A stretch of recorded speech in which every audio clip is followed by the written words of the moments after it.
क्या कुंडली एक आईना है? क्या कुंडली द्वारा हम अपने भविष्य के बारे में जान पाते हैं? हमारा भारतीय वैदिक ज्योतिष दुनिया का सबसे प्राचीन विज्ञान है, तो निश्चित रूप से कुंडली एक आईना है। कुंडली आपका मार्गदर्शन करता है। जन्म पत्र से क्या हम पिछले जन्म की बातों का पता लगाया जा सकता है? आपका जन्म होने से पहले आपका प्रारब्ध बन जाता है। आज तक आपने कितनी कुंडलियां देख ली होंगी? जाने अनजान हो सकता है कि गलती कर दूं, लेकिन 1 लाख लाखों से ऊपर तो देख ली होगी। क्या जन्म कुंडली से डेथ प्रोटेक्शन किया जा सकता है? 11 विद्याओं में एक विद्या है बिना पूछे प्रश्न बता देना। आप इस विद्या में महारत है कि मैं इसमें गुरु महाराज की कृपा मानता हूँ। ऐसी कई भविष्यवाणी आपके द्वारा की गई जो बहुत ही लोगों के लिए सहायक रही। 2012 में मैंने कहा था कि नरेंद्र मोदी जी प्रधानमंत्री बनेंगे। क्या बागेश्वर धाम बाबा भी प्रश्न, जैसे अपन बच्चे देख के प्रश्न बताते हैं, जी के भक्त हैं? हाँ जी, राम जी का ही भक्त हूँ। हाँ। निश्चित रूप से गुरु कृपा होती है, तो ये सब चीज सामान्य है और ये दिखता है और बहुत ओजस्वी तेजस्वी। मतलब उन्हें भी ये विद्या प्राप्त है कि वो भी परिचय दिन के लोगों की समस्याओं का समाधान कर पाते हैं। हाँ, विद्या प्राप्त है उनको। जैन जी जनरेशन बच्चों की फटी जीन्स के फैशन के बारे में आपने कुछ बातें मैंने सुनी आपके द्वारा कही गई, आप बताएं हमें। दरिद्रता की निशानी अपन कह सकते हैं। पहले ये कहा जाता था गुरुजी, छाया ग्रह राहु और केतु को कहा जाता है। क्या 2025 राहु का साल है, कलयुग का साल है? आजकल Jain ji generation love marriage ज्यादा फोकस्ड है और ब्लड रिलेशन में शादी करना कम पसंद कर रही है। आजकल अदर कास्ट में ज्यादा जैन जी जनरेशन फोकस्ड है। क्या ये सही है? ये पहले वाला जमाना नहीं रहा है। आज के बच्चे तय करते हैं कि हमें हमारा भविष्य सुरक्षित रहे और दीर्घायु जीवन चले, यानी जो रिश्ता बना है वो दीर्घायु बने और लंबे समय तक चले, चिरकाल चले, और उसको लेकर के बड़े सीरियस होते हैं। आप होली का ज्योतिष महत्व बताइए। देखिए, होली का जो पर्व है ये एक ऐसा पर्व है जिसमें साधक साधनाएं करते हैं, तंत्र विद्याओं को साध्य करते हैं। इस दौरान होली के त्योहार पर आप देखें कि माता बहन, खासतौर पर हमारी बहन बेटियां बाल खुले करके रात 12 बजे निकलती है, तो हमारे परिवारजन या बड़े बुजुर्ग उनको मना करते हैं। क्यों करते हैं? इसीलिए करते हैं कि इस समय आत्माएं जागृत होती हैं। क्या ये होली के दिनों में ही होता है? जी, होली और होली दशहरा। गुरुजी, सौर मंडल के मंत्रिमंडल में ग्रहों का क्या स्थान होता है? डिप्रेशन की वजह से कई जगह हमने देखा है आजकल बच्चे सुसाइड तक कर लेते हैं। जी, क्या ये ग्रहों के दशा के कारण होता है? या कई बातें अपने माता पिता से, अपने बड़े बुजुर्गों से शेयर नहीं करते हैं और खुद उसमें कुटे रहते हैं, बता नहीं पाते हैं।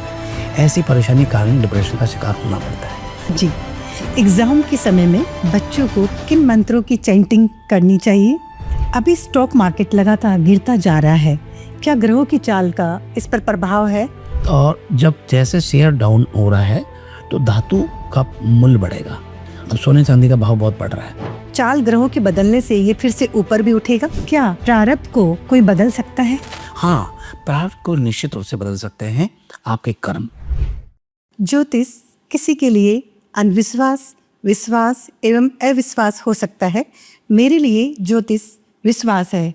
एक विशेष पॉडकास्ट ज्योतिष एवं जीवन तथा आने वाले समय में होली के त्योहार से जुड़ी रोचक जानकारी के साथ आज हमारे साथ भारत के एवं राजस्थान के गौरव रत्न के रूप में डॉक्टर श्री पुरुषोत्तम जी गौड़, जिनकी भविष्यवाणी की चर्चा देश विदेश में है। पिछले 30 सालों से ये ज्योतिष विद्या की सेवाएं हमें दे रहे हैं। इन्हें किसी परिचय की जरूरत नहीं है, फिर भी संक्षिप्त रूप में भारत की पहली महिला राष्ट्रपति प्रतिभा पाटिल जी द्वारा ये सम्मानित है। राजस्थान सरकार द्वारा गोल्ड मेडलिस्ट है। प्राइड ऑफ राजस्थान सम्मान से इन्हें श्री भजन लाल जी शर्मा द्वारा सम्मानित किया गया है। एवं ब्राह्मण रत्न, पुरोहित रत्न, ज्योतिष परिषद एवं शोध संस्थान के ये अध्यक्ष हैं। श्री अमित शाह जी से भी इनकी विशेष मुलाकात रही।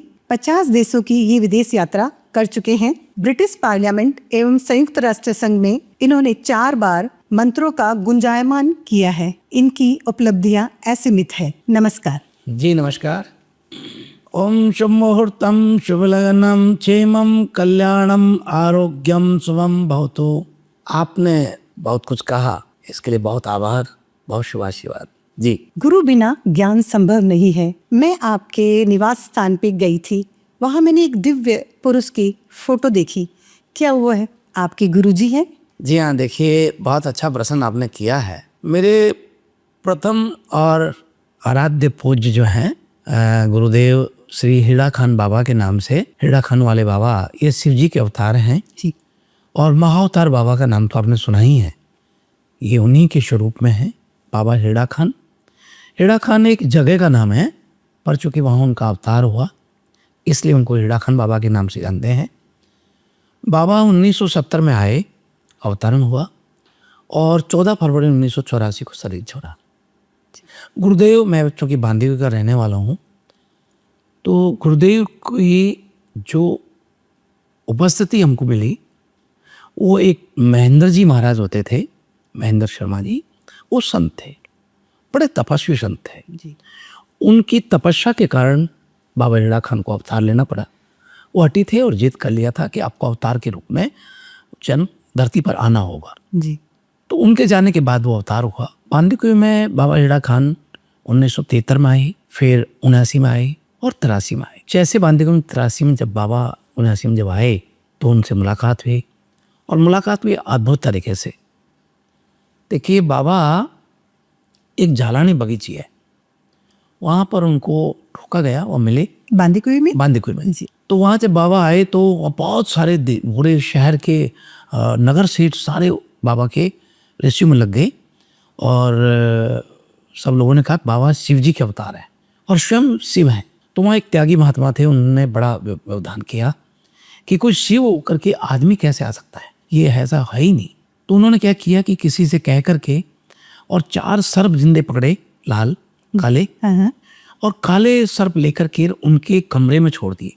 तो बाबा जब बाहर, जब रात को पानी निकलने की नाली थी उसमें छोड़ दिए अंदर से लेके सर्प, और जब बाबा बाहर निकले तो उन सर्पों को गले में धारण करके और शिव के रूप में आए, और बाबा ने सबको आशीर्वाद दिया, देखो आपने छोड़ा, ये प्रसाद मेरा है, क्योंकि ये मेरे गले का हार है, ये मेरा श्रृंगार है। तो ऐसे जब सुना हमने चमत्कार, तो जब दूसरे दिन हम स्कूल गए तो मैंने सुना कि ऐसा हुआ।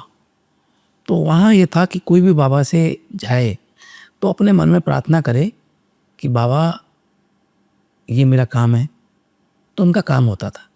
अब चूँकि मेरे मन में कोई काम था नहीं, मेरे मन में एक काम था कि मुझे बाबा बुला लें और बाबा मुझसे कहें कि मंच पे आकर के तुम मेरे से मिलो।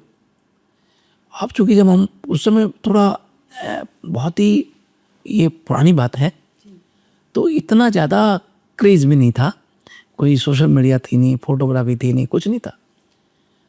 तो मैं भी वहाँ उस लाइन में एक अगरबत्ती का पैकेट हाथ में लेकर के, हाफ पैंट पहनते थे जी, और वहाँ लाइन में लग गए।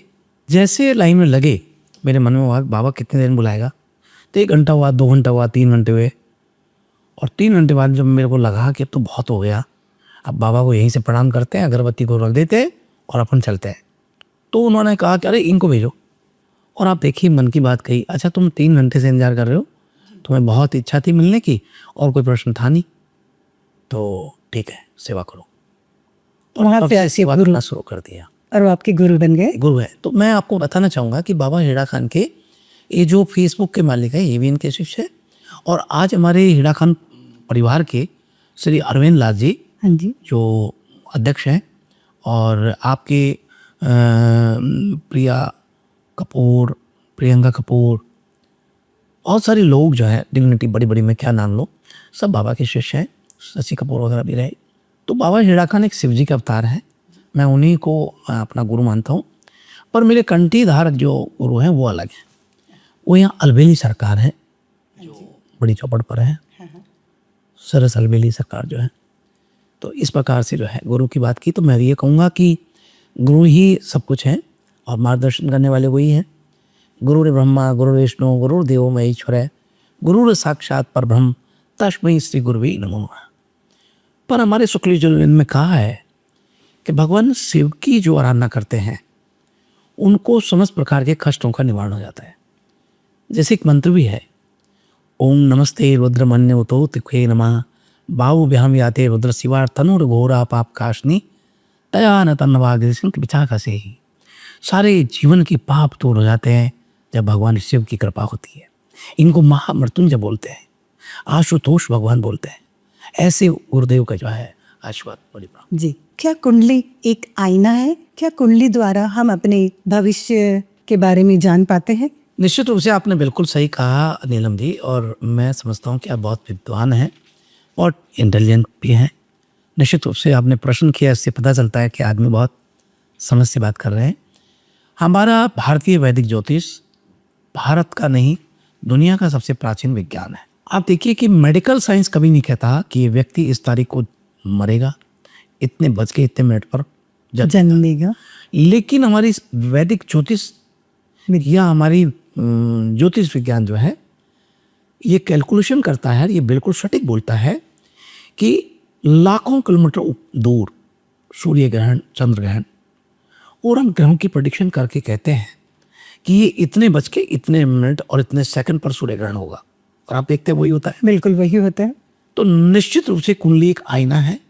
कुंडली आपका मार्गदर्शन करता है, और जब मार्गदर्शन करता है और उसको फॉलो करता है। जन्म पत्री से क्या हम पिछले जन्म की बातों का पता लगाया जा सकता है? क्या जन्म पत्री ही हमारा भविष्य तय करती है? देखिए नीलम जी, बहुत सही कह रहे हैं आप। जन्म पत्री हमारा भविष्य तय करती है। प्रारब्ध की बात आप कर रही हैं, तो प्रारब्ध हम जन्म पत्री से देखते हैं। प्रारब्ध पहले रचा पीछे रचा शरीर, तुलसी चिंता क्यों करे भजले श्री रघुवीर। आपका जन्म होने से पहले आपका प्रारब्ध बन जाता है कि आपको किस घर में जन्म लेना है, कितने बज के कितने मिनट पर लेना है। आजकल जो सिजेरियन हो रहे हैं बच्चे, हाँ जी, ये भी कहीं उनके मन में जो आता है, किस पंडित के पास जा रहे हैं, उनका मनो उसमें क्या है, वो कौन सी लगन देख रहे हैं, कौन सा मुहूर्त देख रहे हैं, वो सब उस बच्चे के भाग्य के ऊपर डिपेंड करता है। कई लोग कहते हैं ना सिजेरियन कर रहे हैं, इनकी कुंडली कैसे, ये तो मनमानी कर रहा है। मैं कहता हूँ मनमानी भी उनको प्रेरणा मिल रही है तो हो रहा है। यानी उस बच्चे का भाग्य वैसा है, उसका प्रारब्ध वैसा है, इसलिए सब हो रहा है। तो निश्चित रूप से कुंडली से प्रारब्ध देखा जाता है। एक समय में कई बच्चे जन्म लेते हैं। क्या सभी की कुंडलियां एक जैसी और एक जैसे उनके ग्रह हो सकते हैं? मैं इसके लिए कहूँगा यदश्च कर्मणो त्वरचम विधान है। वेद कहते हैं कि जो व्यक्ति पिछले जन्म में जैसे कर्म करते हैं उसके अकॉर्डिंग उनको जीवात्मा को उनको घर मिलता है। समय भले एक रहे, एक समय में लाखों बच्चे जन्म लेते हैं, जी हाँ। लेकिन उन लाखों में से कोई रिक्शा चलाता है, कोई मंत्री बनता है, और कोई सामान्य होता है, कोई व्यापारी बनता है, कोई इंजीनियर बनता है, कोई डॉक्टर बनता है, कोई पायलट बनता है, तो कोई सिपाही बनता है। मैं आपको एक बात कहना चाहता हूँ कि प्रारब्ध जो है, आपके कर्म बहुत कुछ देते हैं। आपका प्रारब्ध जैसा है उसके अकॉर्डिंग आप भले ही एक साथ कितने बच्चे जन्म लो, लेकिन उनको वैसा ही प्राप्त होगा। उनकी कुंडली एक जैसी नहीं हो सकती है। कुंडली भले ही एक जैसी होगी, हाँ हाँ, पर अच्छा एक और बात, कुंडली के जैसे बृहस्पति की महादशा है, हाँ जी, और हम कुंडली में देख रहे हैं कि बृहस्पति की महादशा सबसे श्रेष्ठ मानते हैं, ये गोल्डन पीरियड कहते हैं। जी हाँ। और यदि बृहस्पति उसका बैठा हो जन्मपत्री में, और उस समय महाराज यदि कुंडली बृहस्पति की महादशा हो, तो राशि ठाठ से वो जीवन जीता है। लेकिन उस समय यदि उसका प्रारब्ध साथ नहीं दे रहा है, तो सब कुछ अच्छा होने के बाद भी वो कष्ट भोगता है। इसे प्रारब्ध कर्म को भी हम प्रधान जो कर्म प्रारब्ध आप बोल रहे हैं, रखा, वो उन्होंने जो पिछले जन्म में किए होंगे उन्हें ही आप प्रारब्ध बोल रहे हैं जी। उसके अकॉर्डिंग उनकी जन्म कुंडली बनती है जी। और वही वो भोगते हैं, चाहे वो एक ही समय में जन्म ले, जन्म गए। बट वो अलग अलग हो सकते हैं, उनका जीवन अलग अलग हो सकता बिल्कुल। अब देखिए मैं आपको बताना चाहूँगा कि माननीय जो महात्मा गांधी जी थे, महात्मा गांधी जी, इब्राहिम लिंकन आदि मैं नाम क्या लूँ, जी। उनकी कुंडली सेम जैसी है, मतलब एक जैसी है, लेकिन एक जैसे कर्म तो नहीं थे। जी नहीं। तो ये ठीक प्रारब्ध पर डिपेंड करता है। प्रारब्ध ही तय करते हैं आपके। ग्रहों की, आपका ग्रहों को भी वो प्रारब्ध ही चलाता है। जी। ज्योतिष विद्या क्या है? ज्योतिष विद्या एक आईना है। जैसे वेदों में कहा है कि वेदस्य निर्मलम चक्षु ज्योतिष शास्त्र कलमखम वही नैत दखलम कर्म स्रोत सर्व कार्य सिद्धियत। वेदस्य निर्मलम, वेद एक निर्मल ज्ञान है। चक्षु ज्योतिष शास्त्र, ज्योतिष एक चक्षु है, लेकिन कर्म प्रधान विश्व, यहाँ कर्म को प्रधान माना गया है।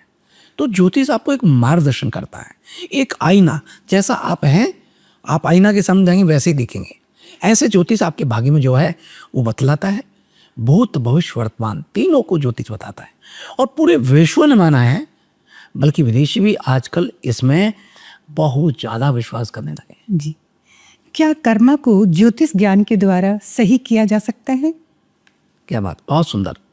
निश्चित किया जा सकता है। मान लीजिए किसी व्यक्ति का मार्केश है और जन्म पत्री में मार्केश है और साथ में उसको बहुत कष्ट है। मार्किस क्या होता है? मार्केश होता है शनि, जी, शनि की महादशा और शनि का मार्केश। जन्म पत्री में शनि देखिए मेष राशि में नीच का हो जाता है और तुला राशि में उच्च का हो जाता है।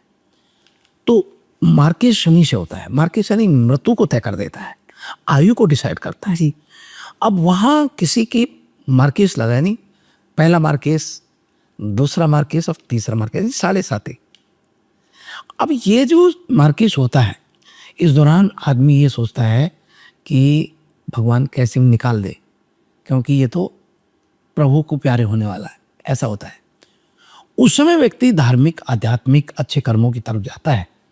तो मैं मानता हूँ मरना तो होता है, लेकिन वो थोड़ा सा ठीक रहता है, उसको बहुत राहत मिलती है, राहत मिल जाती है, बहुत राहत। वो रास्ते अच्छे से कट जाते होंगे। बल्कि कई बार अब देखिए, अब किसी की मृत्यु डिसाइड है तो वो रोक नहीं सकता, लेकिन महामृत्युंजय के जब कराने पर निश्चित रूप से उसकी 12 साल की आयु बढ़ जाती है, बढ़ सकती है, बढ़ जाती है। तभी तो महामृत्युंजय का आज हम मानते हैं जब पाया जाता है। ओम वह ओम स्व ओम वह ओम त्र्यंबकम यजामहे सुगंधिम पुष्टिवर्धनम उर्वारुकमेव वन्नात् मृत्योर्मुक्षी महामृतात्। माँ अमृत देने वाली ये जो शक्ति है, इसमें बहुत बड़ी शक्ति है, इसलिए माना जाता है कि मृत्यु को वो टाल नहीं सकता, लेकिन कहीं कहीं इसका लाभ मिलता है। जी, 11 विद्याओं में एक विद्या है बिना पूछे प्रश्न बता देना।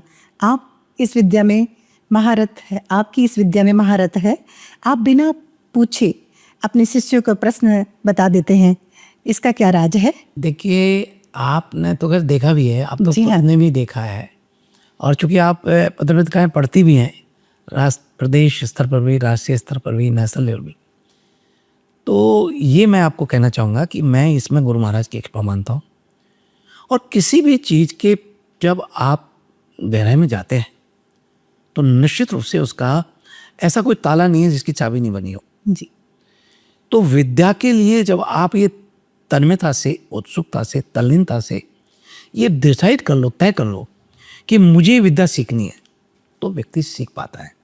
ठीक है, उसमें आप पारंगत नहीं बन पाओ, एक अलग बात है, या बीच में गलती कर दो तो फिर उसमें मर भी जाता है आदमी। लेकिन साधना जो सिद्ध कर लेता है उसके लिए सामान्य बात है। अब जैसे मेरे पास कोई व्यक्ति आके बैठता है तो मेरे को नाम बताने की आवश्यकता है, उसके बाद उसे कुछ बताने की जरूरत नहीं है।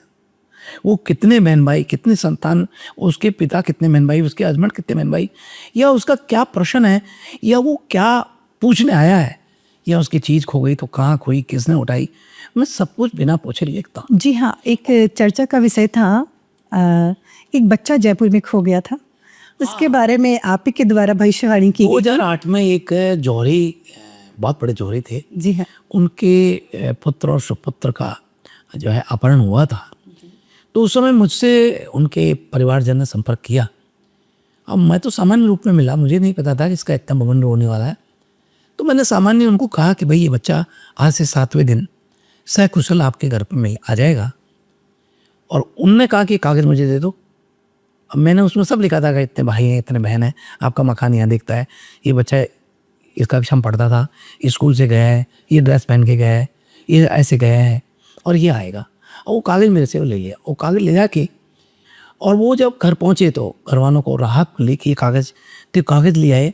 तो पत्रकारों का क्या बताया कि ऐसे जी मेरे को पंडित पुरुषोत्तम गौड़ ने बताया कि आपको उन्होंने कहा है, लिख के दिया है। तो लिखा हुआ मेरा दूसरे दिन प्रिंट हो गया पेपर में, हाँ जी, दैनिक भास्कर में। हाँ हाँ, अब लोगों को लगा कि ये तो बिल्कुल गलत बात है। इतना ज़्यादा उसके लिए सुरक्षा की स्थिति खड़ी कर दी थी कि प्रत्येक गाड़ियों की डिग्गी चेक की जा रही थी, कहीं बच्चा को पटक के बाहर नहीं ले जाए।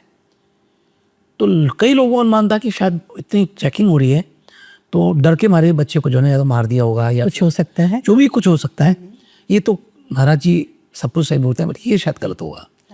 लेकिन जैसे 7वां दिन हुआ तो मैंने उसमें 4 बजे का टाइम दिया था, तो 12 बजे ही आ गए कि महाराज आज 7 दिन हो गए, तो आए ही नहीं। तो मैंने कहा वो कागज़ है क्या, कि मेरी जिम में है। तो मैंने कहा क्या लिखा है बताओ इसमें, कि 4 बजे का टाइम दिया। मैंने कहा 2-3 घंटे इंतजार करो। और देखो 3:45 बजे बच्चा घर पहुँच गया। बच्चा घर पहुंच गया था। पहुँच गया था तो पूरे मीडिया में छपा, प्रिंट मीडिया में आया, सब में आया। ऐसे ही अपने यहाँ करतापुर नाले पर एक लड़का बह गया था कार से, वो लड़का दब गया था। हाँ, बाढ़ के दाढ़ पानी बारिश बहुत हुई थी उन दिनों में। तो मैं नाम नहीं लूँगा। हाँ जी। तो उस समय जो है उनके परिजन मिले कि आपने बहुत सारी समस्याएं दुनिया की सुलझाई, हमारी भी। उसमें 150 पंडितों से पूछ चुके थे। सरकार को प्रेशर बनाने थे कि हमको हमारा बच्चा जिंदा या मृत कैसा भी हमको पता ही मिलना चाहिए। तो सरकार के नुमाइंदों ने कहा कि आप गुरु जी से मिलें, और वो मिले। तो हमने कहा देखो ये यहाँ दबा पड़ा है और ये परसों के दिन सुबह आपको 8 बजे मिलेगा। और मिलेगा कैसे, एक बरसात आएगी बहुत तेज और उसमें ये पना कटेगा और ये ऊपर आएगा। और हुआ ये कि जो पेपरों में छप गया तो सारा मीडिया पहुंच गया वहाँ। मतलब मेरी बात पर इतना ज़्यादा मीडिया सम्मान करता है कि सारा मीडिया पहुंच गया कि कोर्ट साहब ने कहा था कि 8 बजे निकलेगा, और वहाँ पहले ही कैमरे तैनात करके खड़े हो गए। और परिणाम हुआ बरसात बहुत तेज थी, छत्ता ले लेके खड़े रहे। और जैसे पना कटार ऊपर आया और वो सब कैप्चर हो गया। अब वो बच्चा जो है पूरे 8 बजे ठीक मिला। तो ये भी पेपर पत्रिका में छपा। एक सुमेधा कांड हुआ था 1999 में। हाँ जी। उस समय भी ये जो है बताया गया था। तो मुझे ऐसे कई भविष्यवाणी आपके द्वारा की गई भविष्यवाणियां जो बहुत ही लोगों के लिए सहायक रही। 2012 में मैंने कहा था कि नरेंद्र मोदी जी प्रधानमंत्री बनेंगे। जी। और एक इंटरव्यू, टीवी के इंटरव्यू में कहा था, गुजरात में मैं ये कराने गया था। तो ये मैं आपको बताना चाहूँगा कि मेरा ये 35 साल से कार्य है और प्रतिदिन 100, 150, 200 आदमी मिलते हैं। मैं सबसे सहज भाव से मिलता हूँ, किसी से नाम लेना मैं उचित नहीं समझता। मैं तो मेरे राम मेरे राम मेरे। आप तक आज तक आपने कितनी कुंडलियाँ देख ली होंगी? मेरा मानना है कि मैं समझता हूँ कि बहुत अतिशयोक्ति न हो तो मैं जाने अनजाने हो सकता है कि गलती कर दूं, लेकिन 1 लाख लाखों से ऊपर तो देख ली हो गई। क्योंकि देश विदेश में और यहाँ दुनिया भर के, हम तो ये कि जल थल नभ, जब यहाँ हांगकांग, ताइवान, दक्षिण कोरिया, चीन, जापान क्रोस्टापुर में गए तो करीब 1900 लोग भक्तों के साथ में। तो वहाँ भी जनपद देखते रहे। और आकाश में जब ये उड़ता है हवाई जहाज, तो वहाँ भी सारे एयर होस्टेस सब सुनते ही सब आते हैं। तभी आपको राजस्थान प्राइड अवार्ड सम्मानित किया गया हो। अभी 2024 में हाँ जी। माननीय श्री यशस्वी भजनलाल जी शर्मा साहब, मुख्यमंत्री राजस्थान के, उनके द्वारा प्राइड ऑफ राजस्थान दैनिक भास्कर के कार्यक्रम में मुझे प्रदान किया। और उससे पूर्व मुझे राजस्थान सरकार द्वारा 2008 में सरकार ने सम्मानित किया। गवर्नर साहब SK सिंह थे और माँ महिम श्रीमती प्रतिभा पाटिल जी के द्वारा। हाँ जी, मैंने बताया। तो मैं आपको ये कहना चाहूँगा कि ये सारे सम्मान हैं, लेकिन मुझे इन सब के बीच में सबसे खुशी की बात और बहुत अच्छी बात तब फील होती है जब हमारे ज्योतिष की कोई बात करें तो बहुत अच्छा लगता है, या गुरु जी की बात करें या किसी भी। अच्छा, एक और चीज़ है, मैं आपको नीलम जी बता। जी बताइए। मेरा आपने सुना भी है और देखा भी है, मैं किसी से कोई पैसा नहीं मांगता। जी बिल्कुल। मैं भी काफ़ी बार गई हूँ और कई लोगों से मैंने सुना है जी। आप बिल्कुल भी पैसे के लिए कुछ भी नहीं कहते हैं, नहीं लेते। बिल्कुल, कोई देता है तो भी ठीक है, नहीं देता तभी। जी बिल्कुल। और यदि कोई जबरदस्ती छड़ाता भी है तो मैंने एक हमारे श्री राम परमार्थ सेवा संस्थान बना रखा है, उसमें हम इस पैसे को डाल दें और डाल करके उसको धार्मिक या आध्यात्मिक या फिर जरूरतमंद लोगों को कहीं सहयोग करने की आवश्यकता है तो वहाँ करते हैं। इसके अतिरिक्त मैं आपको बताना चाहूँगा कि करीब सैकड़ों वाटर कूलर धर्मशालाओं में, गौशालाओं में, यज्ञशालाओं में और अपने मंदिरों में और इस रेलवे सेवा कर लगा दिए जाते हैं। आदि जगह जो है शीतल जल मिले इस उद्देश्य से लगाए। और हजारों गरीब ऐसा है, सर्दियों में जो लोग फुटपाथों में मिलते उन्हें कंबल, जर्सियाँ बच्चों को, इनको, और सैकड़ा महिलाओं को जो आत्मनिर्भर बनाने के लिए सिलाई मशीन आदि बांटने का कार्य है। तो मुझे बहुत अच्छा लगता है ये सब काम। जी। तो इसलिए मैं कहना चाहूँगा कि ये गुरु महाराज की कृपा है और ये मुझे बचपन में ही गुरु महाराज की कृपा से प्राप्त हुई। बाबा हेड़ा खान की बहुत कृपा है और हमारे पास में एक संत थे, उनकी बड़ी कृपा हुई और उनके कारण ही ये कृपा है। कोई भी व्यक्ति कहे ना, अब जैसे कई लोग चैलेंज कर दें इनका, आप इनकी जेब में क्या रखा है बता दीजिए। अब मेरे लिए बड़ी सामान्य सी बात है, किसी जेब में क्या रखा है मुझे 1 मिनट लगते हैं, आँख बंद किया और दिखता है, मैं बोलता हूँ। लेकिन वो जेब की चीज़ बताना बड़ा दुर्लभ होता है, कठिन इसलिए होता है कि किसी के पैसे जेब कहीं कट जाए तो पता लगे गुरुजी ने कटवा दिए, इसके बोल नहीं सकते। सही मायने में ये सब चीज़ें नॉर्मल है, हंसने की बात है ये बात। क्या बागेश्वर धाम बाबा भी प्रश्न, जैसे अपन परिचय देते प्रश्न बताते हैं? हनुमान जी के भक्त हैं, हाँ जी। राम जी का ही भक्त हूँ। हाँ जी। मेरा तो दिन भर का टारगेट रहता है कि मैं राम राम राम राम राम, मेरे राम मेरे राम मेरे राम बोलता हूँ। कोई भी फ़ोन आ जाए तो मेरे राम, कोई आए तो आइए बैठिए मेरे राम, भोजन ले तो मेरे राम, मतलब मैं प्रत्येक आदमी फ़ोन पे मेरे राम। तो मेरा 1000 नाम लेने का टारगेट है। 30 दिन में 30,000 नाम होते हैं। 101 दिन में 1.25 लाख राम नाम का जप हो जाता है और 1 साल में 5 लाख राम नाम का पुरुषरण हो जाता है। बोली भाषा में ये अनुष्ठान हो गया। तो मैं राम जी का भक्त हूँ, वो हनुमान जी के भक्त हैं। निश्चित रूप से गुरु कृपा होती है तो ये सब चीज़ सामान्य है और ये दिखता है। लेकिन चूंकि वो हाईलाइट बहुत हुए, उन्होंने अपना सोशल मीडिया को अच्छे से मेंटेन किया, इसलिए वो बहुत अच्छे प्रसारित हुए। युवा है, ब्राह्मण है और बहुत ओजस्वी तेजस्वी। मतलब उन्हें भी ये विद्या प्राप्त है कि वो भी परिचय दिन के लोगों की समस्याओं का समाधान कर पाते हैं। हाँ, विद्या प्राप्त है उनको, क्योंकि ऐसे कोई बता नहीं सकता। और एक को बता दे, 2 को बता दे, लेकिन सैकड़ों को बताना और नियमित रूप से बताना बहुत मुश्किल है। जैसे मैं 35 साल से बता रहा हूँ जी, तो लाखों लोग आए होंगे, किसी एक को बता दो, 2 को बताओ, कैसे चल सकता है इतने? कैसे चल सकता है? तब तक कृपा नहीं होती, तब तक नहीं चलता है। लेकिन इसमें साधना में बहुत बंधा हुआ रहता है, बहुत सीमित दायरे में आपको अपने जीवन की जो है जीवनचर्या को जीना पड़ता है। जैन जी जनरेशन बच्चों की फटी जीन्स के फैशन के बारे में आपने कुछ बातें मैंने सुनी आपके द्वारा कही गई, आप बताएं हमें। देखिए, एक बहुत बड़ा आयोजन था और ज्योतिष महाकुंभ था, बड़े बड़े देश के विद्वान वहाँ सब लोग आए थे। तो मुझे विषय दिया वहाँ बड़े एक चैनल हेड ने कि आप इस पे बताइए, क्योंकि हम ये आपके नाम से हमें बहुत अच्छा लग रहा है ये, कि इस पे आप क्या कहते हैं। आज ही एक फैशन हो गया है कि फटी जीन्स पहन रहे हैं जी। पहले एक ज़माना था जब फटी होती थी जीन्स या कपड़े तो उसमें पत्ती लगा दिया करते थे या उसमें हाथ रख के रखते थे, लेकिन आज फैशन हो गया है। लेकिन ये बड़ी बड़ी कंपनियां भी इन्वॉल्व हो गई हैं, वो बनाती आजकल ये है। तो ये मैं आपको निरम जी कहना चाहूँगा, ज़माने के अनुसार सब चीज़ें बदल रही हैं। जी हाँ, लेकिन सही मायने में फटी जीन्स पहनना ठीक नहीं। दरिद्रता की निशानी अपन कह सकते हैं। पहले ये कहा फटे जाता था, पहनना हाँ बिल्कुल दरिद्रता की, हाँ, अशुभ माना जाता था। और कपड़े फटे पहनना आपकी मानसिकता भी दर्शाती है। बहुत कमजोर बना देती है, मानसिकता को कमजोर बना देती है। ये कोई फैशन तो बच्चे मान रहे हैं, लेकिन ये कहीं अच्छा नहीं है। तो मैं इस पक्ष में ज़्यादा नहीं। जी, एग्जाम के समय में बच्चों को किन मंत्रों की चैंटिंग करनी चाहिए? देखिए, यह आपने बड़ी अच्छी बात कही है, क्योंकि भारत का भावी भविष्य हमारे युवा है और युवाओं को ठीक उस प्रकार से एक व्यापारी सुबह से लेकर शाम काम करे तो कहीं मान लो 1000 नहीं कमाए तो 500 कमाएगा, 500 नहीं तो 100 कमाएगा। लेकिन एक बच्चा सुबह से लेके बहुरे 12 महीने तक तब करता है, मेहनत करता है और परिणाम उसका विफल हो जाए जी, तो उसके लिए बहुत कष्ट समय होता है। इसे मैं ये कहना चाहूँगा, ऐसे समय में एक तो सुबह के समय पढ़ें जिसको हम ब्रह्म मुहूर्त मानते हैं।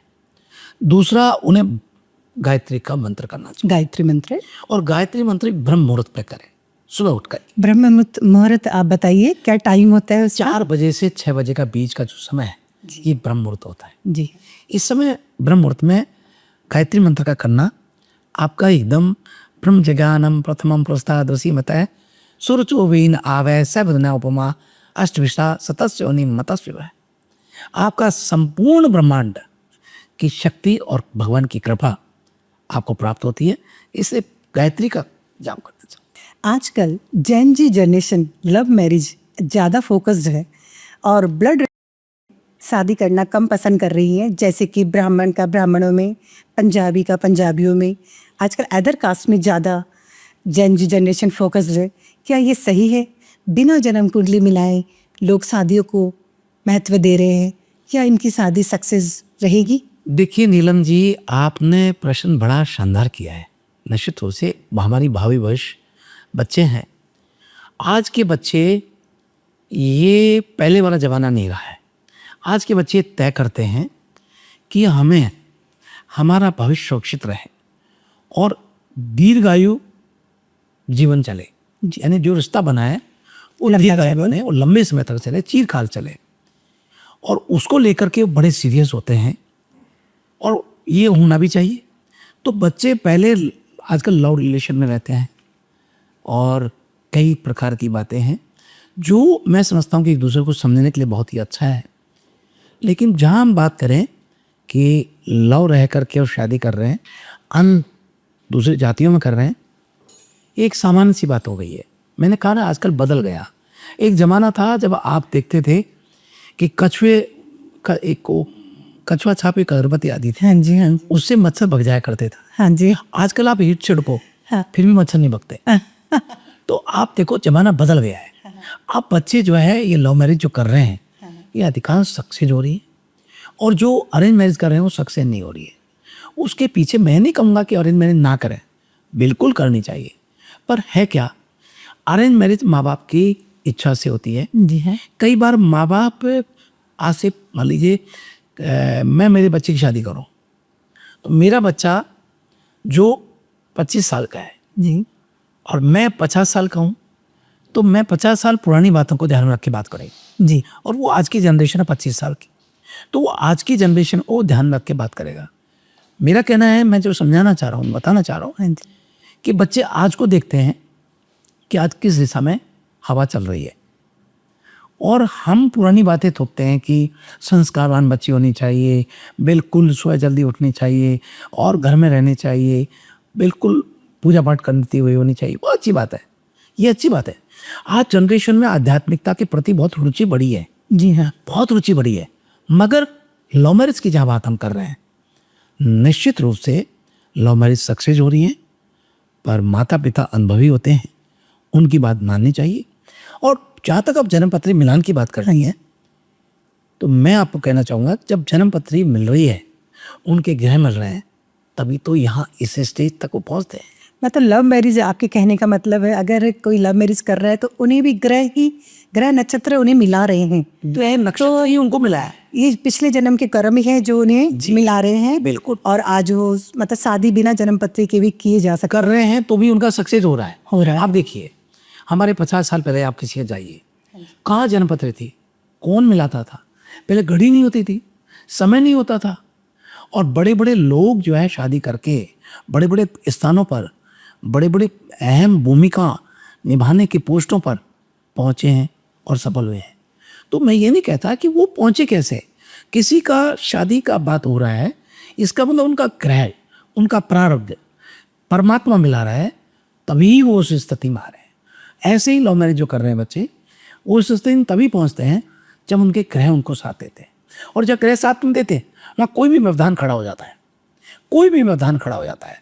भाई हो गया, पड़ोसी हो गया, पिताजी हो गए, मामा जी हो गए, चाचा जी हो गए, हमारे तो परिवार बड़े होते हैं ना। हाँ जी, तो ये सब चीज़ें जो है, मेरा मानना है माता पिता की मर्जी से हो तो बहुत अच्छा, लेकिन आप लोग फाइनल बच्चे जो कर रहे हैं वो भी कहीं कहीं अच्छा है।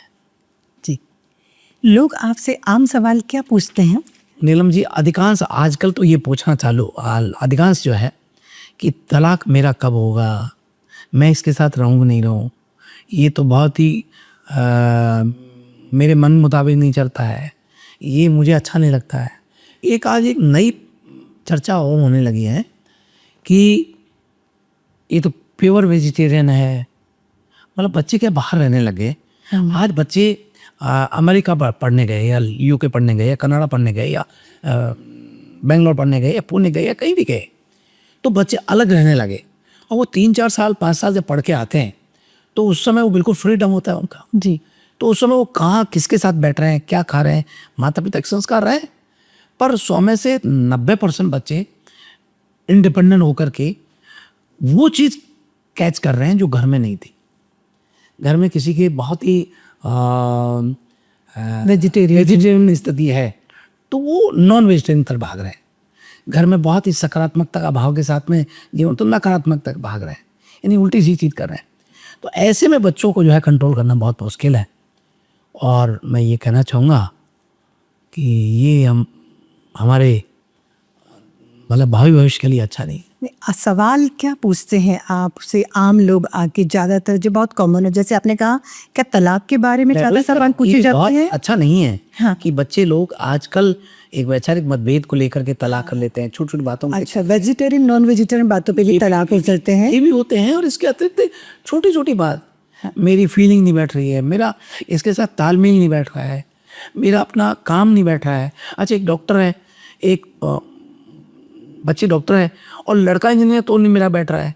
छोटी छोटी बातें ऐसे बच्चों को अपनी समझ से, और फिर इसके अतिरिक्त जो है विशेष तौर पर व्यापारी वर्ग व्यापार के लिए और परिवार वाले अपने बच्चों के लिए, ये तो कॉमन से सवाल रखिए जा सकता। लेकिन विशेष तौर पर बच्चे आजकल अपने करियर को लेकर के बहुत ओरिएंटेड हो गए हैं। हाँ जी, मेरा अगला सवाल इसी से रिलेटेड है। जो युवा हैं वो करियर को लेकर बहुत ओरिएंटेड है हाँ जी, और करियर के बारे में पूछते भी हैं, हमें किस दिशा में जाना चाहिए, हमें क्या चुनना चाहिए, हमें क्या सब्जेक्ट लेना चाहिए, हमें क्या करना चाहिए।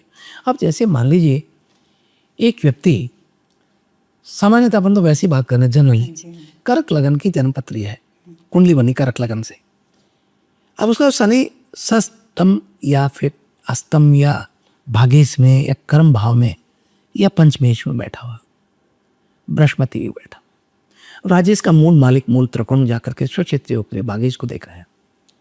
अब ऐसे में हम क्या कहेंगे उस बच्चे को? हमको यही सलाह देनी होगी कि आपको अपना फील्ड डॉक्टरी में चुनना चाहिए। तो ग्रहों को देख करके उनको हम फील्ड बता, करियर के बारे में बताते हैं।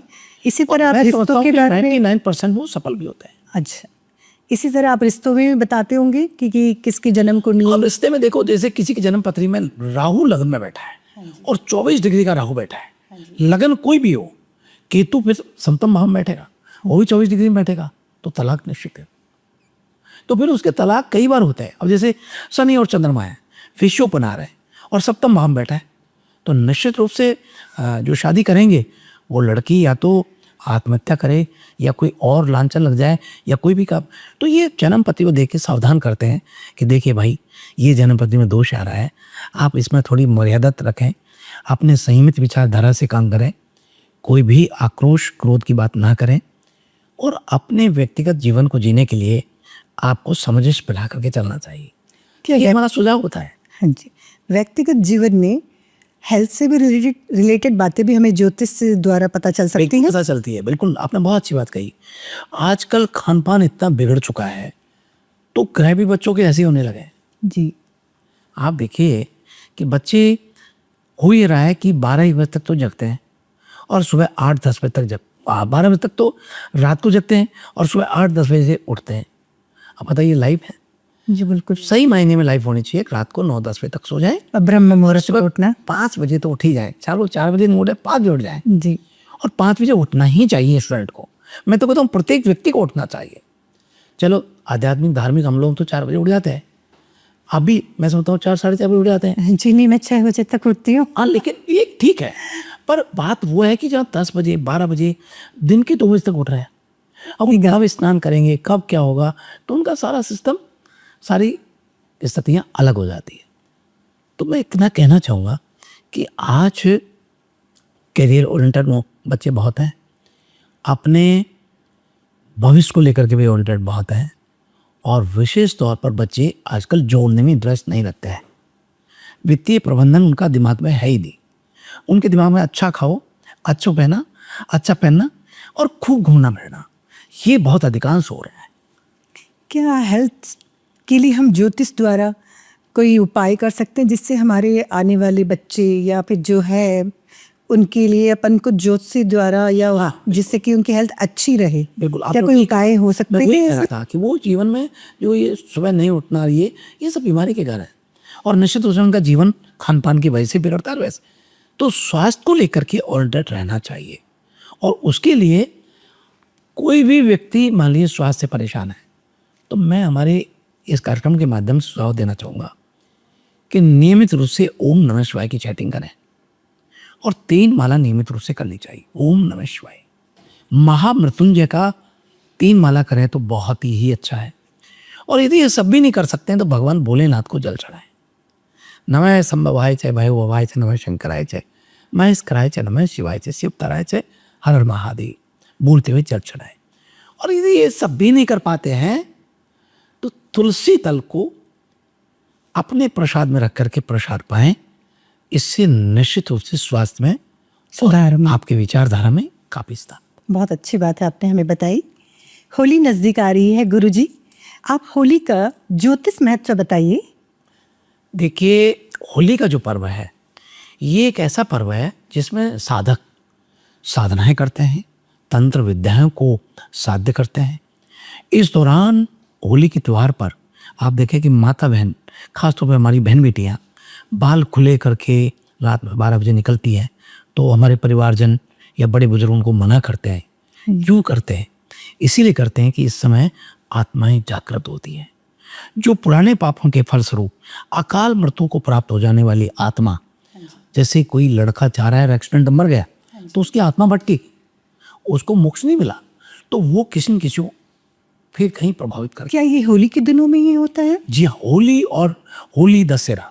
अच्छा, होली दशहरा के दौरान तो ये उधर बड़े त्यौहार पर खासतौर पर होली पर बहुत ज़्यादा होता है। तो इसलिए मैं कहना चाहूँगा, एक तो खुले बाल रात में 12 बजे के बाद 11-12 बजे के बीच में आए तो नहीं करना चाहिए।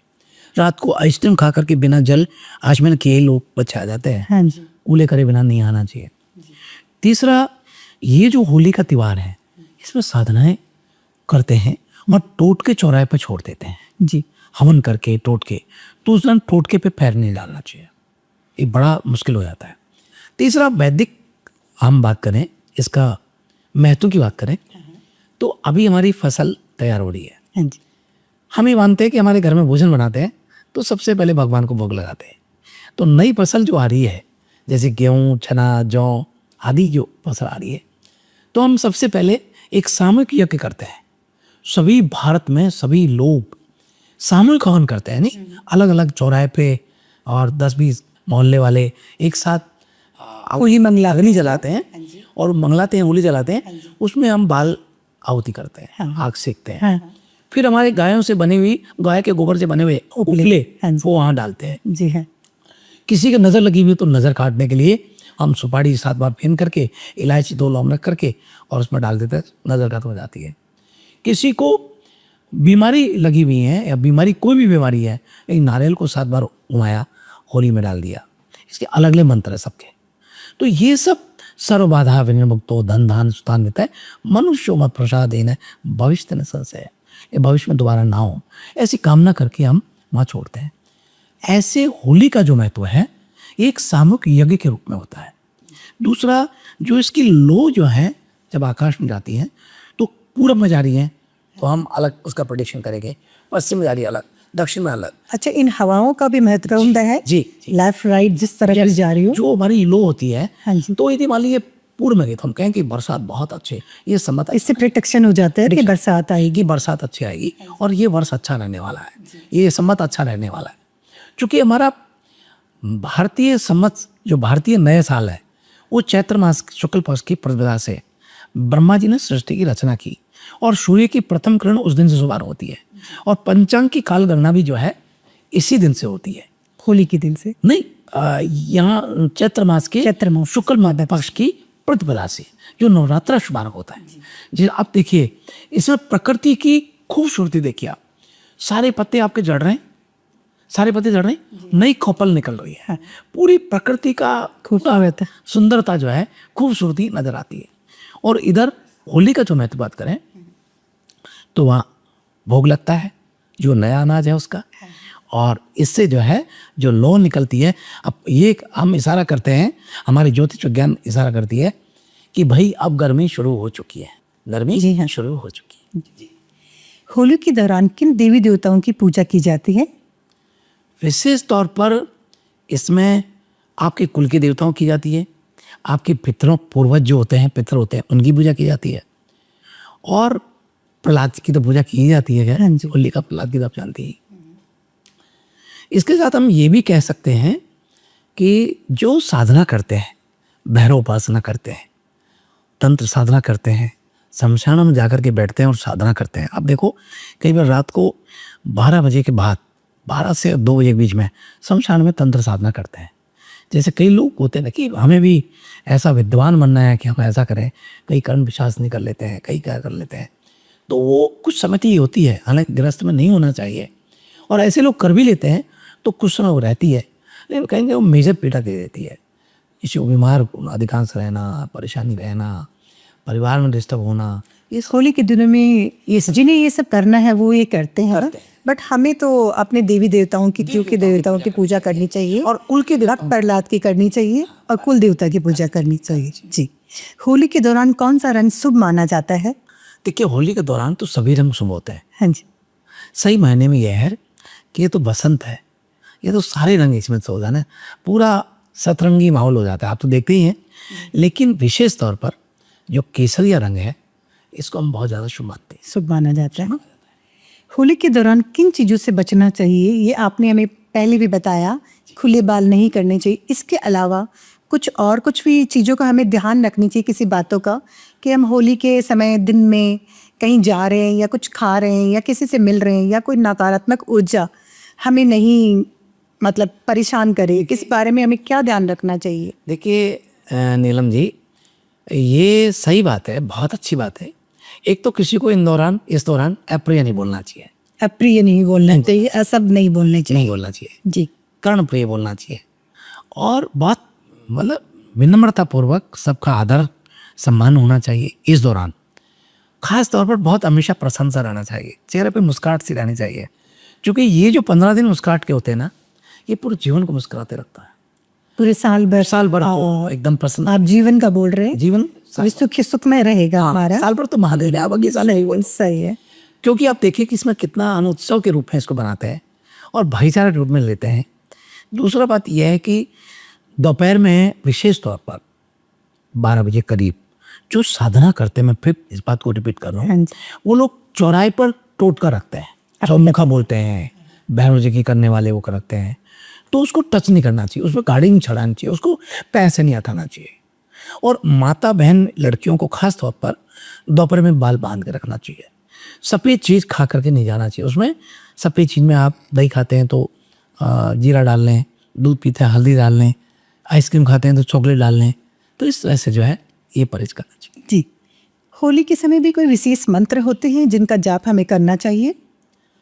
देखिए होली के दिनों में खास तौर पर मंत्र है जो मैं बताना चाहूँगा कि यदि आपको लक्ष्मी प्राप्ति करनी है तो कमल गट्टे की माला लें और होली दहलाने के बाद जब होली मंगला देते हैं तो उसके बाद आपको पूरब में मुख करके ऊनी आसन बिछा करके बैठना चाहिए और एक कम्बल या शॉल ओढ़ करके आर सामने रख लें और उसके मंत्र को अंदर रखें और उस मंत्र को आप जब करें और कमल गट्टे की माला से करें तो आपके घर में आज हमारे ये चैनल के माध्यम से जो मंत्र आप करेंगे, अगली बार आप ये उत्सुकता हो जाएगी कि कब ये प्रोग्राम आएगा, ऐसा आनंद आपके घर में होगा। अब बताइए हमारे दर्शकों की अपार कृपा होगी। तो ये मंत्र है ओम यक्षाय कुबेराय वैष्णवनाय धन धान समृद्धि में देही। ये धन को देने वाला मंत्र है। ओम श्रीम ह्रीम क्लीम कृष्णाय गोविंद गोपीजन वल्लभाय स्वाहा। ओम श्रीम ह्रीम श्रीम कमले कमलालय प्रसिद्ध प्रसिद्ध। ओम श्रीम ह्रीम श्रीम ह्रीम महालक्ष्मी नमः। इस मंत्र को पढ़ें और ओम महालक्ष्मी नमः, ओम महालक्ष्मी नमः बोलते हुए आप 11 माला कर दीजिए, 21 माला कमल गट्टे कर दीजिए। अगले बार आप इतनी उत्सुकता से इस प्रोग्राम के लिए तड़पेंगे कि कब आ रहा है। आप देखिए, इसको करके देखिए। मैं गारंटी देता हूँ, चैलेंज करता हूँ कि आप ये करके देखिए, आपके जीवन में आनंद होगा। मैं दर्शकों से कहना चाहूँगी इस मंत्र का ध्यान रखें और अगली होली पे हम जल्द मिलेंगे जीव जी के साथ। होली के समय नए कार्य करना शुभ है या नहीं? देखिए हाँ, हौलाष्टक जो लग जाते हैं इस दौरान प्रत्येक शुभ मंगल कार्यों पर विराम कर जाता है जी। लेकिन होली के दिन और होली के बाद, होली के दोज तो यहाँ मलमास लग जाता है, खर मलमास बोलते हाँ जी, जी, तो 14 तारीख के बाद शुभ मंगल कार्यों का शुभारंभ हो जाता है। हो जाए। तो वहाँ आप करें, बिल्कुल अच्छा रहे। उससे पहले नहीं करना चाहिए, होलाष्टक लगने के बीच के दौरान। नहीं जी, इस समय उल्लास तक लग जाते हैं और होली के दोष पर लोग का करते हैं और अनेक शुभ मंगल कार्य कर लेते हैं। लेकिन कोई भी कार्य आपको नींव मुहूर्त या गाड़ी घोड़े जो भी कुछ करना है तो हमारे चैत्र पक्ष शुक्ल पक्ष के नवरात्र जो शुभारंभ होंगे आने वाले नवरात्रों में करनी पड़ेंगे। कर सकते हैं। और बैसाख का महीना तो भगवान विष्णु का महीना है, तो उसमें कर सकते हैं। होली मंगलाने का इस बार सही समय क्या है, क्या आप हमें बताएंगे? देखिए, होली मंगलाने का शुभ मुहूर्त की हम बात जो कर रहे हैं, सबसे श्रेष्ठ मुहूर्त की बात कर रहे हैं कि यहाँ भद्रा रहित ये पर्व माना गया है। अच्छा, रक्षाबंधन में भी भद्रा रहित होता है, हाँ जी, क्योंकि ये 2 पर्व ऐसे हैं जिनमें भद्रा रहित ही इस पर्व को मनाया जाता है। तो सबसे अच्छा समय जो है अर्धरात्रि के, चूँकि इस वर्ष जो है ये 10:36 को 13 फाल्गुन शुक्ल पक्ष का दिनांक 13 मार्च के दिन प्रातः 10:36 से पूर्णिमा प्रारंभ होगी। अगले दिन 14 मार्च को दोपहर 12:25 तक रहेगी। और शास्त्र के अनुसार होली का दहन भद्रा रहित होना चाहिए और अर्धरात्रि के समय से पहले ये समाप्त हो जाती है। इसलिए भद्रा समाप्ति जो है वो 12:36 से पूर्व ही समाप्त हो रही है। इसलिए 13 मार्च को भद्रा पश्चात 11:30 से 12:36 के मध्य होली का दहन करना होली का दहन करना अति शुभ रहेगा। गुरुजी, सौर मंडल के मंत्रिमंडल में ग्रहों का क्या स्थान होता है, जैसे कि सूर्य का? देखिए, पिता होता है और ये सौरमंडल के जो ग्रह हैं इनमें सबका अपना अपना दायित्व है और सबका अपना अपना डेजिग्नेशन, सबका अपना अपना पद होता है। चंद्रमा का? चंद्रमा रानी के रूप में काम करती हैं और माँ के रूप में भी इसको देखा जाता है। मंगल का? मन के कारक भी चंद्रमा को कहा है। मंगल को सेनापति के रूप में मानते हैं। और बुध का? बुध का राजकुमार के रूप में देखा जाता है। बृहस्पति? बृहस्पति देखिए क्रू के रूप में देखा जाता है। और शुक्र का? ये विलासिता और बहुत ही सौंदर्य आदि का जो है प्रतीक माना जाता है। शनि का? न्याय की देवता माना जाता है। राहु? राहु राजनीति और राहु सोशल मीडिया का प्रतीक माना जाता है। केतु? केतु नकारात्मक और डिप्रेशन आदि के कारक ग्रह माना गया। दशा दिशा दिखलाती है। ग्रहों की चाल या महादशा उच्च की है या नीच की, यह कैसे पता चल सकता है? देखिए, जैसे मैं आपको बताना चाहता हूँ कि मेष में सूर्य उच्च का होता है और इसी प्रकार से प्रत्येक ग्रह अपने अपने हिसाब से होते हैं। जैसे मेष राशि में जब सूर्य होता है तो उच्च का होता है जी। इसी प्रकार से बृहस्पति देव तुला राशि में शनि होंगे तो नीच के होंगे। बृहस्पति कर्क राशि में उच्च के होते हैं और मकर राशि में नीच के होते हैं। वहीं मंगल की बात करें तो मकर राशि में उच्च के होते हैं और कर्क राशि में मंगल नीच के होते हैं। इसी प्रकार से हम राहु की बात करें तो मिथुन राशि में उच्च के होते हैं और धनु राशि में नीच के होते हैं। केतु धनु राशि में उच्च के होते हैं और मिथुन राशि में नीच के होते हैं। इसी प्रकार से संपूर्ण ग्रह अपने, जैसे शुक्र ग्रह है कन्या राशि में नीच का होता है और मीन राशि में उच्च का होता है। तो ग्रह राशिगत उच्च के और नीच के होते हैं। अब जैसे मान लीजिए कि सूर्य की महादशा है तो सूर्य की महादशा निश्चित रूप से प्रकाशवान, बहुत ओजस्वी, तेजस्वी, वर्चस्वी व्यक्तित्व के दानी बना देता है। तो ऐसे ही चंद्रमा की जब महादशा होती है उसमें फिर किसका अंतर है, किसका परतंत्र है, कितनी डिग्री पर ग्रह है, ये सब बातें अपना बहुत स्थान रखती हैं। ये सभी जानकारियां हमें अपनी अपनी कुंडलियों के द्वारा कुंडलियों का पता चल सकता है कि किसकी दशा किस प्रकार है, उसी प्रकार उनके उपाय किए जाते हैं। तो निश्चित रूप से उनमें कुंडली के हम ग्रह भी देखते हैं, लगन देखते हैं और उनका विंशोत्तर भी देखते हैं और उनका जो है डिग्री भी देखते हैं ग्रह की, और डिग्री से ही वो सारी प्रेडिक्शंस की जाती है। जी गुरुजी, छाया ग्रह राहु और केतु को कहा जाता है। क्या 2025 राहु का साल है, कलयुग का साल है?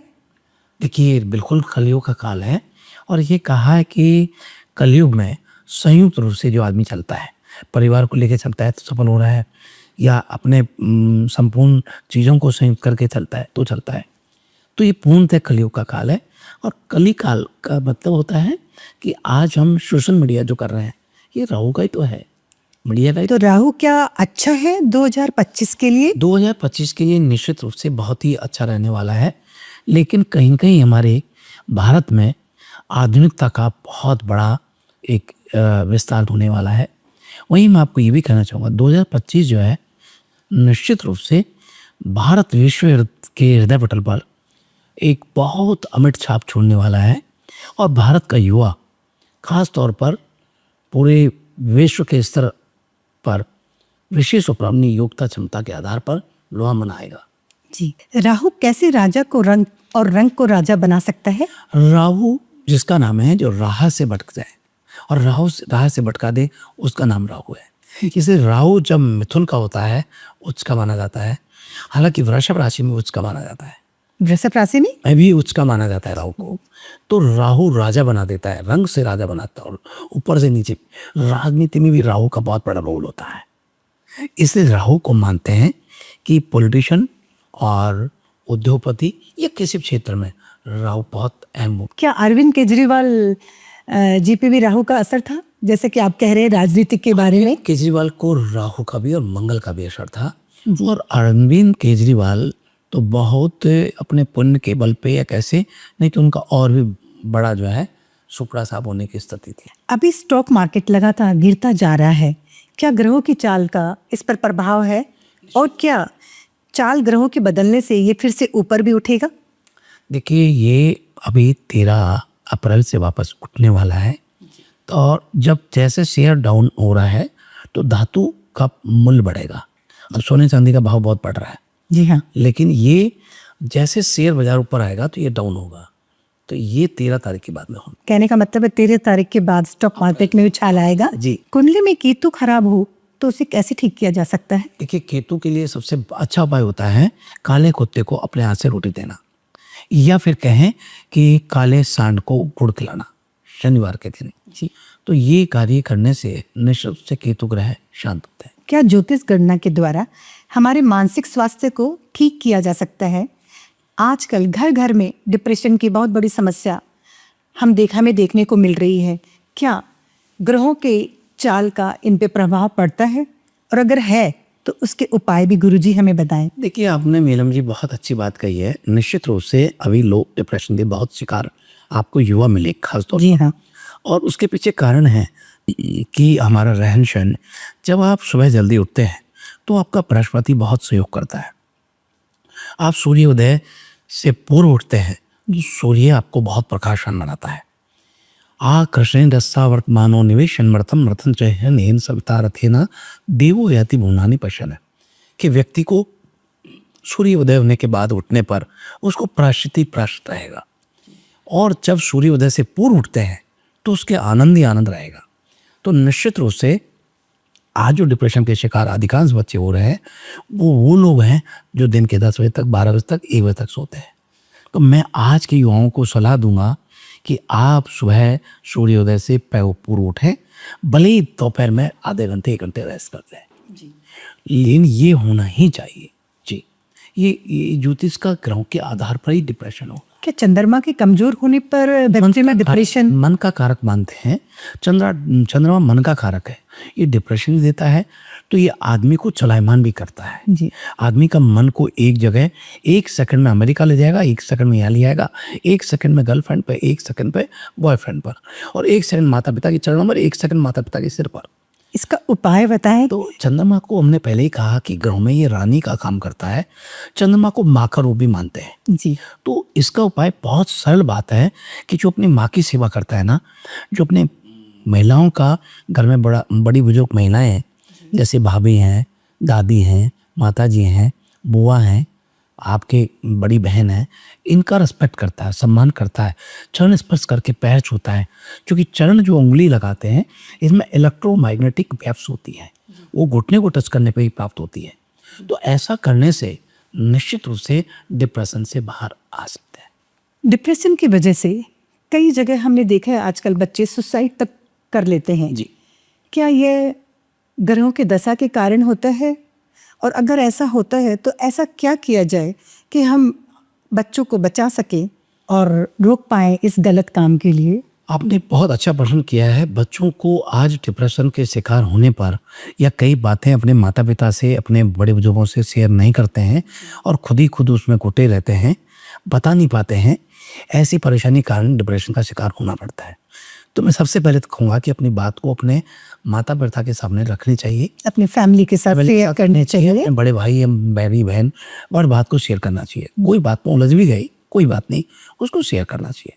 नंबर 2 बात, इसके ग्रह जिम्मेदार होते हैं और ग्रह सबसे पहले मैं कहना चाहूँगा डिप्रेशन देने वाला ग्रह चंद्रमा होता है जी, या डिप्रेशन देने वाला केतु ग्रह होता है।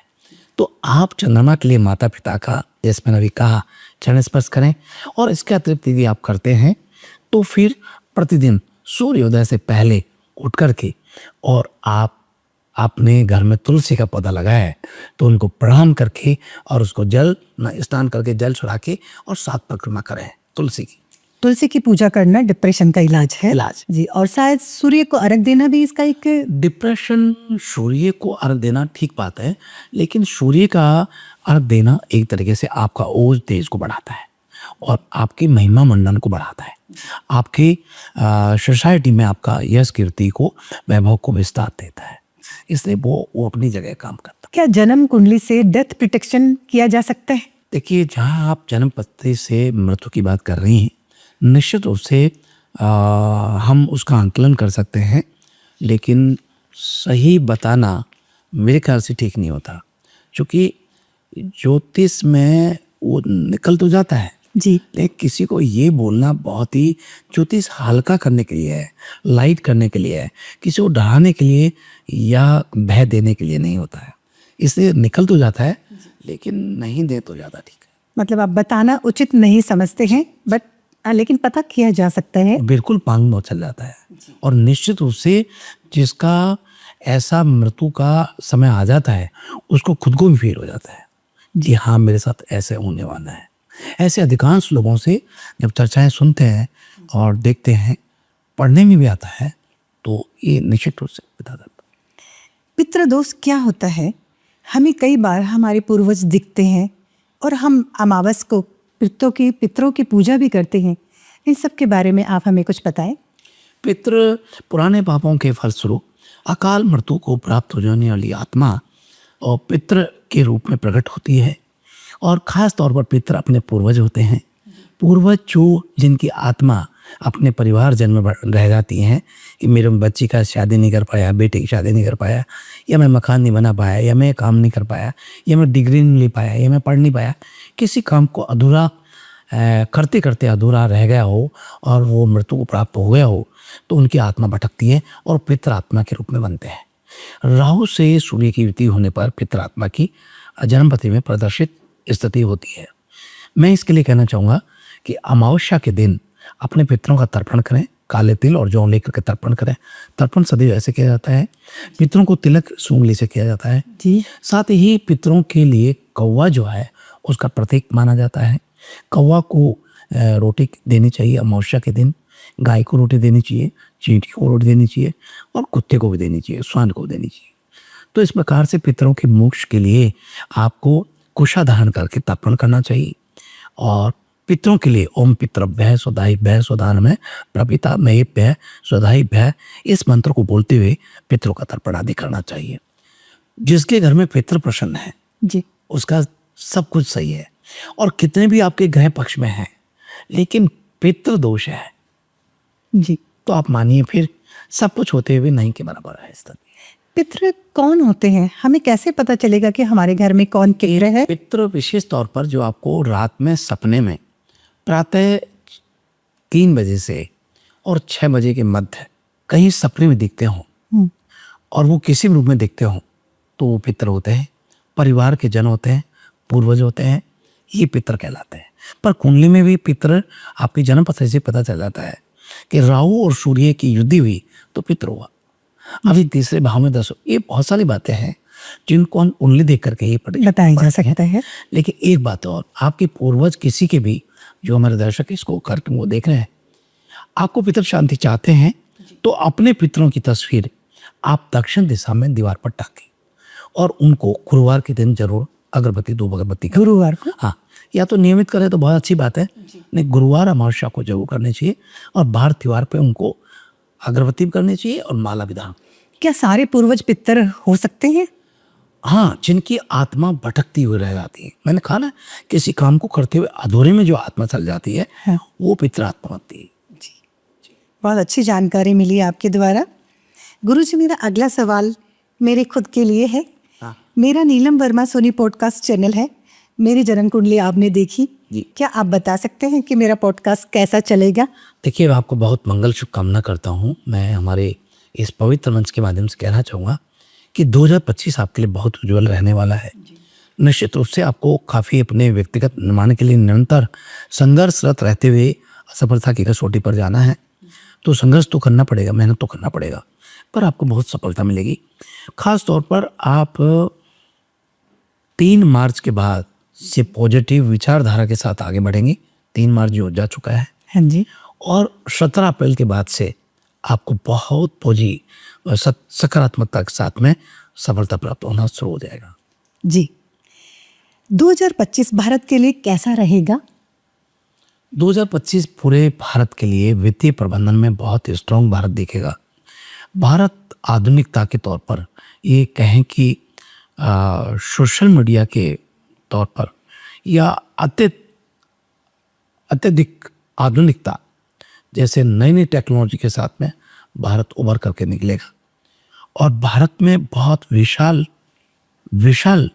कायाकल्प होने की स्थिति अच्छाई के रूप में दिखाई देती है, जिसमें शिक्षा, स्वास्थ्य आदि और हमारे युवाओं का उज्जवल भविष्य आदि का जो है स्थिति नजर आती है। ये बहुत मजबूत बनने वाला। मोदी जी का राजयोग उन्हें चाय वाले से प्रधानमंत्री तक ले गया। क्या मोदी जी के लिए आप भी कोई भविष्यवाणी करना चाहेंगे? मैं आपको कहना चाहूँगा कि मोदी जी निश्चित रूप से एक बहुत ही कर्मनिष्ठ व्यक्ति हैं और कर्म में विश्वास करते हैं। मैं समझता हूँ कि उन्हें हमेशा ही हम तो काम करते देखते हैं, लेकिन वो 24 घंटे में 16-18 घंटे काम करते हैं। जी। और जो व्यक्ति काम करता है वो दुनिया को हरा देता है। तो निश्चित रूप से पूरी दुनिया में एक तहलका मचा रहे हैं और बड़े पैमाने पर 2025 में एक बहुत बड़े पैमाने पर आधुनिकता के क्षेत्र में, नई नई टेक्नोलॉजी के क्षेत्र में, नए नए आविष्कार के क्षेत्र में हमारा भारत को अग्रत लाने में मोदी का की अहम भूमिका रहते हुए मोदी जी के कार्यकाल में बहुत विशाल स्वरूप, विराट स्वरूप भारत का बनने जा रहा है। जी।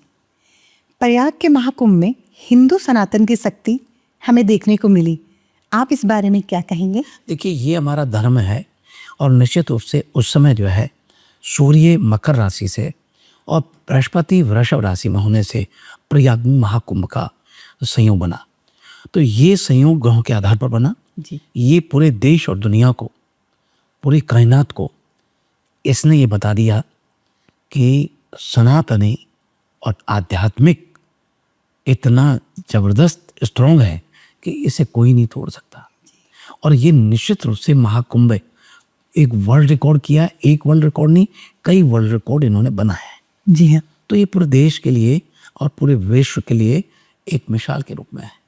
जी।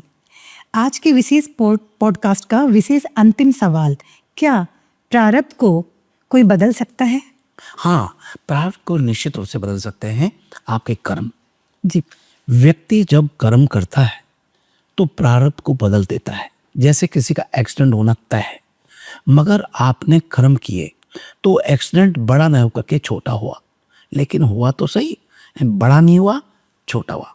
तो ऐसे ही कर्म को बदल दिया जाता है। जैसे कि आपने सुना होगा कि माँ पार्वती चूँकि तपस्या की और भगवान शिव को प्राप्त करने के लिए उन्होंने बड़ी तपस्या की। हिमालय राज की पुत्री, मैना जी की पुत्री माँ पार्वती ने 108 मुंड माला इसलिए धारण करी कि 108 बार जन्म लिया उन्होंने। जी। और वो ये चाहती थी कि उनको एक राजस्व रूप में स्थान मिले।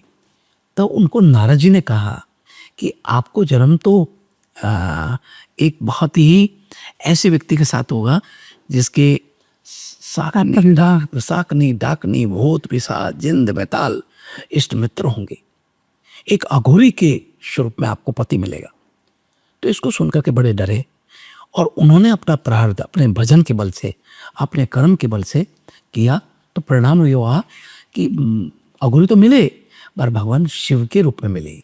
तो शिव जो है कर्म के आधार पर आप प्रारब्ध को थोड़ा चेंज कर सकते हैं। जी गुरुजी, आज आपसे बहुत महत्वपूर्ण जानकारियाँ हमें प्राप्त हुई, इसके लिए आपका बहुत बहुत धन्यवाद। गुरुजी से प्राप्त कोई भी विशेष ज्योतिष जानकारी के लिए आप मेरे चैनल पर इनका लिंक दिया गया है, आप देख सकते हैं। आपका विशेष धन्यवाद हर उत्तर देने के लिए। शुभ आशीर्वाद, मंगल कामनाएं और सभी दर्शकों के लिए बहुत मंगल कामनाएं। हम हमारे यहाँ इस चैनल के माध्यम से आप सभी के उज्जवल भविष्य की कामना को लेकर के भगवान के इसी चरणों में विनीत होकर के और नीलम जी के लिए भी बहुत मंगल कामना करते हैं। निश्चित रूप से आप सभी को बहुत धन्यवाद, बहुत आभार। आप नीलम जी को बहुत आशीर्वाद, धन्यवाद, बहुत मंगल कामनाएं। जय श्री राम, मेरे राम की जय हो। श्री राम जय राम जय जय राम, श्री राम जय राम जय जय राम।